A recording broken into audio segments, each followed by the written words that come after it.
What is that? Is it my tail hair? You gotta be kidding me! Welcome back, everyone. This will be my Marvel Groot episodes video. I'll just do a single video for all the episodes because they were short. So I'll explain what's going on, where I Am Groot fits in the timeline, and what's going on during Guardians of the Galaxy 3. If you're new to the channel, She-Hulk episodes start next week. I'll be doing videos for all the episodes, so be sure to subscribe to get those. I'll be doing a special Marvel giveaway during that. I'll start by doing the Disney Plus membership giveaway. All you have to do to enter is be a subscriber and just leave your favorite moment from the I Am Groot episodes. There were 5 episodes total. Most of the episodes, like everything except for the first episode, were mostly meant to take place after the events of Guardians of the Galaxy 2, like right after the end of the movie, but before the post-credit scene where he grows to teenage Groot. So if it wasn't clear, there was a bit of a time jump between the different episodes. Like the first episode takes place much earlier in the timeline, like before Guardians of the Galaxy 2 picks up. All the other episodes mostly take place right after the ending of Guardians of the Galaxy 2 because they have that portion of the Collector, the Ravager's mothership, that's still intact, the one that they stole and they blew up the rest of the ship when they took off. This will also be relevant for what's happening during Guardians of the Galaxy 3 with the Ravagers. I'll talk about this at the end of the video too, because during Guardians of the Galaxy 3, when things pick up, the younger version of Gamora that's left over from 2014 that came to the past, she's actually taken over the Ravagers, and they're finding out for the first time in the trailer they released at Comic-Con. Like, what? You're in charge of the Ravagers now. Apparently, Star-Lord has not been checking his messages since the events of Thor: Love and Thunder, or since Avengers Endgame. Because during the trailer, they very clearly reference that they themselves are also Ravagers, like all the Guardians are Ravagers. And there's a whole bunch of other huge deep-cut Easter eggs in that trailer, so I did a separate video for it. I'll add the link for that at the end of this and down in the description below so you can learn more about what's happening in the Guardians of the Galaxy 3 trailer. But the title of episode 1 was Groot's First Steps. It's a reference to baby Groot growing out of his pot for the first time as like a really tiny baby and actually taking his first steps. Vin Diesel did come back to do all the episodes. He also voiced all the baby Groot scenes during Guardians of the Galaxy 2. Like, he basically does all of Groot's voices, and he just changes his voice to sound whatever age Groot needs to be. Bradley Cooper also came back to do the new Rocket scenes too, so he is the voice of Rocket instead of them getting another voice actor. The reason they had Rocket come in these episodes instead of one of the other Guardians is also because he's sort of become baby Groot's surrogate father, or teenage Groot's surrogate father, however you want to think about him, depending on where you are in the timeline.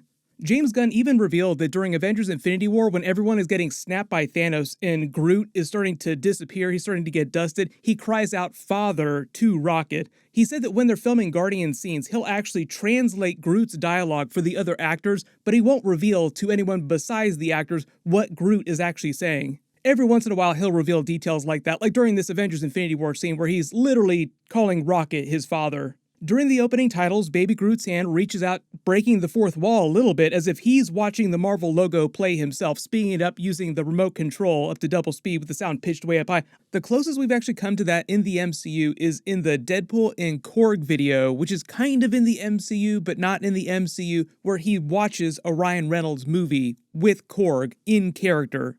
She-Hulk is another character who broke the fourth wall in the comics, and they actually brought that back for the She-Hulk series, so she's going to be breaking the wall a bunch Deadpool style. But technically, she did it in the comics before Deadpool, so technically Deadpool is the person copying her breaking the fourth wall. When it slows down and you actually see the logo play, it's sort of like the animated logo that they use for the What If episodes, and they end with a joke about him knocking over the screen that he's watching it on, so it looks like the logo falls over, with him picking up over the frame. The way they play this first episode, it takes place in the past, like I said, with a montage of super tiny baby Groot just growing out big enough to make it out of his pot for the first time. We didn't actually see that happen in the time jump between Guardians 1 and Guardians of the Galaxy 2. So like the events of this episode will be taking place really soon after the events of Guardians of the Galaxy 1. Because Guardians of the Galaxy 2 took place pretty close to the events of Guardians 1, so he grew out of his pot pretty fast. With them just playing it for a joke here, like he literally crashes out of his pot, like he accidentally breaks his pot, and that's how he gets out. Also, turns out there's a lot of support drones around the Guardians of the Galaxy ship, the Benatar, and the Ravager ship, the Collector. RIP to that bonsai tree, which he pretty much destroys. He pretty much destroys everybody in every single episode, sometimes inadvertently, sometimes on purpose. Like Baby Groot is hardcore, turns out. Also, if it wasn't clear, they clarified that this version of Groot is sort of like the offspring of the original Groot, as opposed to the comics. In the comics, Groot can just regrow himself from a single twig. But the way that James Gunn wants this version of Groot to be, he's more like the offspring of the original Groot. He's not like a tiny version of the original Groot. It's like a whole different Groot. During the Guardians of the Galaxy 3 trailer, though, it does look like he finally hulks out, like he has his own version of a Groot Hulk out moment where he grows to full Groot size. And Vin Diesel called him Alpha Groot during Guardians of the Galaxy 3, like the most version of Groot. The title of episode 2 is The Little Guy, which is a reference to both Baby Groot being a little guy literally in the Grunz race of aliens who he winds up destroying, almost, which are tiny compared to him. They have the same Star Wars Phantom Menace prequels meme at the beginning, a big joke about there always being a bigger fish with like the giant furry alien coming to eat him, but then it being captured by the larger bird. And then Groot finding the tiny Grunz. The Grunz are actually an alien race from the comics. They debuted in the classic Defenders comics, which is a big coincidence because like Daredevil is coming back, a lot of these Defenders characters already exist, but the Defenders version in the comics was very different from the Defenders Netflix version of the team. Like Hulk was on the original Defenders team where the Grunz debuted. Interesting coincidence because we're seeing Hulk next week in the She-Hulk episodes. And apparently Baby Groot farts leaves. I guess that makes sense, good to know. He also probably craps trash bags full of yard clippings.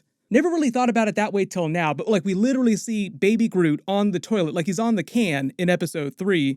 And they just turn this into a big joke about him accidentally killing this whole race or thinking that he killed the race, but then they kind of take the joke back at the end, revealing that they survived.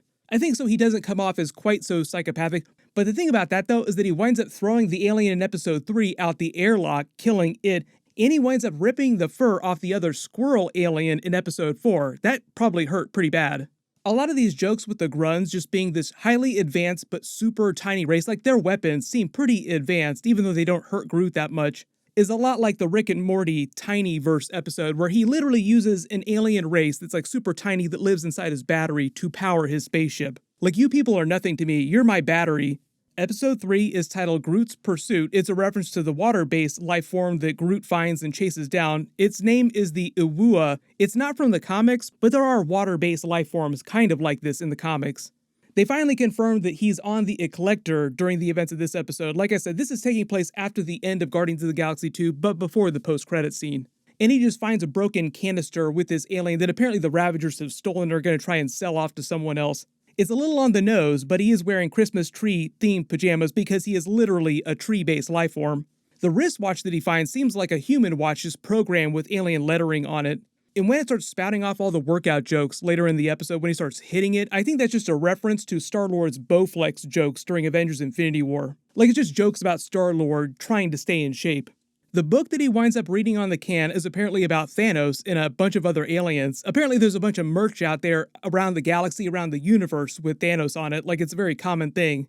You also notice on the cover, this same bird alien was the one that tried to eat him in the previous episode.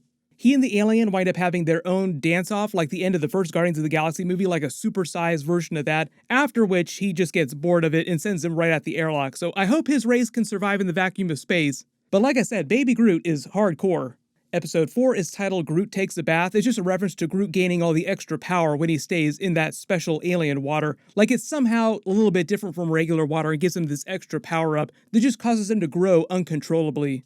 I think he could do a lesser version of this if he had access to a body of water. Like if he were in a fight and he needed an extra power up and he were standing in water, it would give him a little extra juice, so to speak. The only thing about this, though, is that I never really thought of Baby Groot as being smart enough to make himself like a spa-level bath. It seems pretty complicated, him putting this together, because during Guardians of the Galaxy 2, they make him seem pretty simple-minded, like he had a lot of trouble just understanding what they wanted him to steal. I don't think he gained a normal level of intellect until he became Teenage Groot.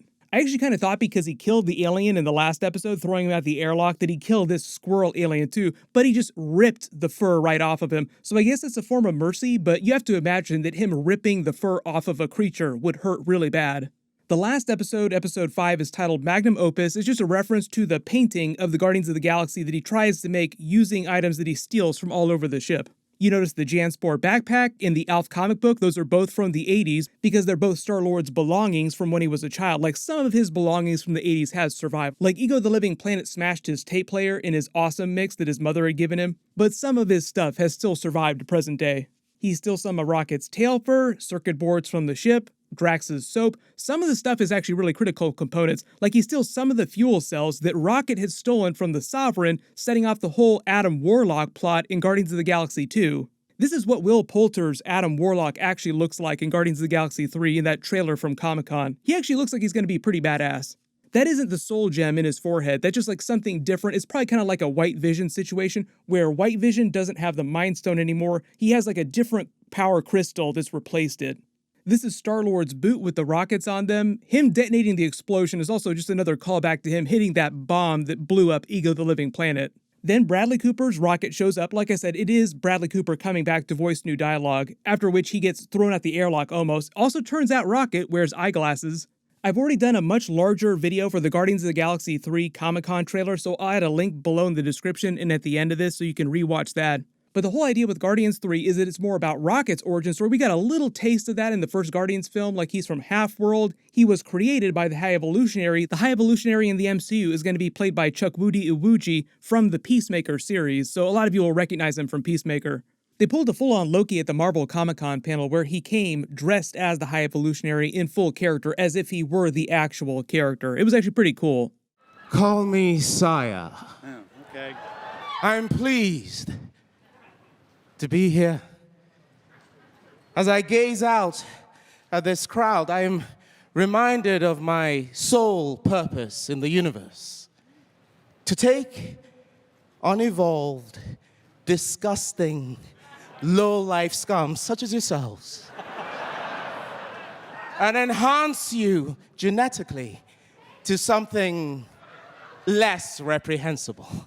The other big thing is also Star-Lord trying to win over the new version of Gamora, because like she doesn't know him from Adam, doesn't have any kind of relationship with him. So he's trying to bring her into the family, and it's also about the relationship between Nebula and Gamora. So whereas in the first movie, Gamora was trying to sort of free Nebula from Thanos' influence, now it's kind of the other way around, with Nebula trying to be the one to win over Gamora. Because like at the beginning of Guardians of the Galaxy 3, Nebula has gone full Thanos, like she's a way more hardcore version of the character that's taken over the Ravagers. We can all lay our bets on which of the Guardians we think James Gunn is going to kill during this movie. My bet right now is on Rocket, maybe Drax too. Cosmo the Space Dog is going to be a much bigger character during the movie. And obviously like the big thing is them doing a version of Adam Warlock. James Gunn also said that it's going to be the last Marvel movie with this roster of the Guardians of the Galaxy, but not the end of the Guardians of the Galaxy. So my theory right now is that Adam Warlock is going to join the team. Beta Ray Bill joined a version of the team in the comics, but we've only seen him in the background of Marvel movies, so we'll see if they actually wind up doing Beta Ray Bill at some point too. The only real big cosmic characters right now that I'm waiting for is like an MCU version of the Phoenix Force, Silver Surfer, and Galactus. But everybody post all your theories in the comments below, and if you spotted any other Easter eggs during the I Am Groot short episodes, just write them below in the comments. I'll do more Guardians of the Galaxy 3 videos as we get more footage. We'll probably get a full trailer either later this year or early next year, and they're going to have a Disney Plus Day in September, which is going to be like Trailer Fest. It'll be like the Disney Plus Day last year, where they released all the Marvel Disney Plus trailers and the Star Wars Disney Plus trailers. So like that's probably when we'll get the Mandalorian Season 3 trailer. While you wait for everything, everyone click here for my full Guardians of the Galaxy 3 trailer video, and click here for my brand new She-Hulk Daredevil trailer. Thank you so much for watching, everyone stay safe, and I'll see you guys in the next one.